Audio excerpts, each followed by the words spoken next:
Hey everyone. So today I want to talk about the needs and challenges of disaster workers. So you know them, they're heroes who go above and beyond to help out during times of crises. And they are indeed considered heroes in my opinion. Now, first off, these workers need all the support they can get, whether it's resources, training, or just a helping hand. They deserve it all. They're out there putting their own safety on the line to help others. But it's not all rainbows and sunshine for these folks. They face some pretty tough challenges along the way, from dealing with trauma and stress to working long hours in dangerous conditions. So it's not an easy gig. And in the video, I learned that disaster workers are dealing with survivors who may, one, deny the impact that the disaster is having on their homes. They may, two, deny the impact that the disaster is having on them and their families. And then three, they may also utilize extraordinary measures to protect their homes and families. And ultimately, there's this stockpile of community assets, a sense of coming together during this heroic phase. And I think it's important to remember that recovering from a disaster is a long-term phase. And also during the video, the interviewer, Jennifer Sisney, she asked what happens for people emotionally and physically and spiritually during the heroic phase. The interviewee answered that there was a greater sensitivity to the Lord, and people, especially Christians, were willing and open to help. However, there is denial that seemed to be a factor when considering people's emotional state in that phase. It's actually a coping mechanism that protects you in this state of crisis. The work that needs to be done is the main factor that may shock someone in a disaster. So I completely understand the denial phase. Now, the needs and challenges of the honeymoon phase include an unrealistic feeling of great gratitude, a sense that everything will be okay. Now, people in the honeymoon phase may focus on the feel-good stories. And lastly, they may feel that normalcy, going back to the pre-disaster phase. But for many people, this was actually the crash point because it's when reality starts to set in. And so it could occur for anyone involved in the disaster. Relief workers may feel physical ailments. Actual survivors may feel both physical and emotional pain. So moving on to the needs and challenges of the disillusionment phase. And disaster survivors realize that recovery is going to take longer than expected. So they feel hopeless, abandoned, because outside help is actually shrinking at this point. And they also feel fearful about their financial future.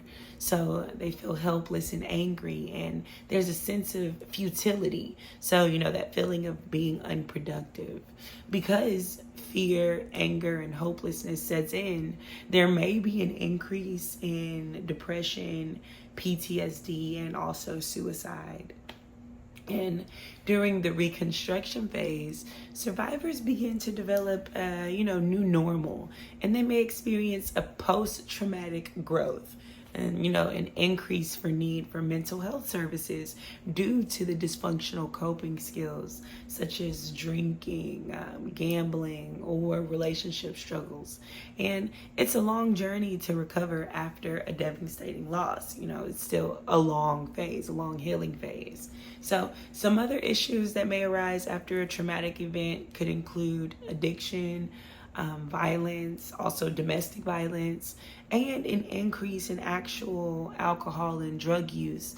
And this is just how some people cope to get through their traumatic experience. But that coping is sometimes, more than often self-destructive. And as a relief worker, from watching the video, I learned that it's important to debrief a client before anything. It's like laying down the foundation for the whole counseling or first aid experience. And during the pre-disaster phase, disaster relief workers are receiving trainings. They help people develop disaster plans, and then they have multiple ways of technical communication in place. And they also build relationships with local resources. Now, spiritually, relief workers focus on Bible studies centered around spiritual disasters and preparedness. And they also collaborate with other churches to provide places to evacuate or to work. Now, I think if an organization or group is dedicated to helping survivors, they need to respond to the community impacted by addressing safety and basic needs first, just like Maslow's hierarchy. And of course, emotionally and spiritually, you can pray for or you can pray with the survivors.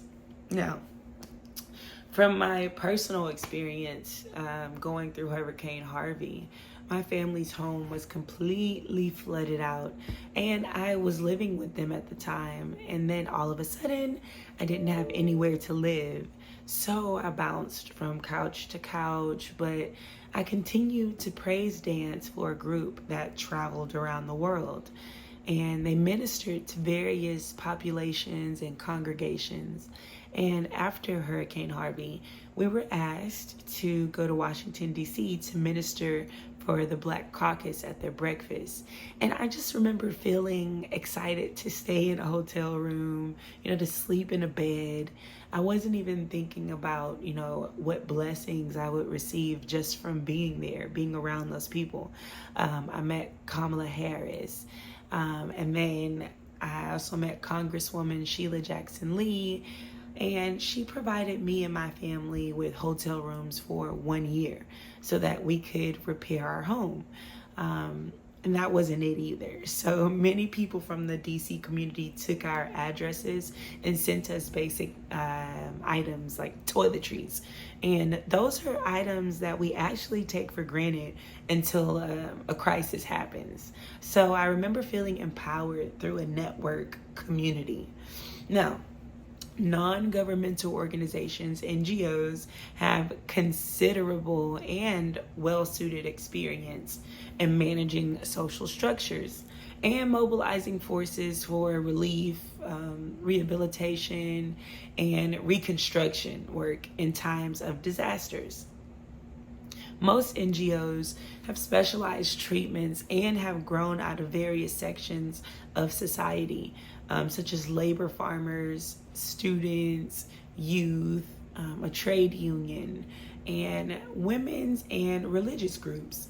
They are experienced at grassroots levels, and development have been able to cooperate with partnerships through local community. Now, some of the crucial roles of the NGOs and during disasters include working with community people and also specialized groups in preparedness and response activities and promoting community perceptions of disaster and disaster risks, and also developing coping mechanisms. They also play a significant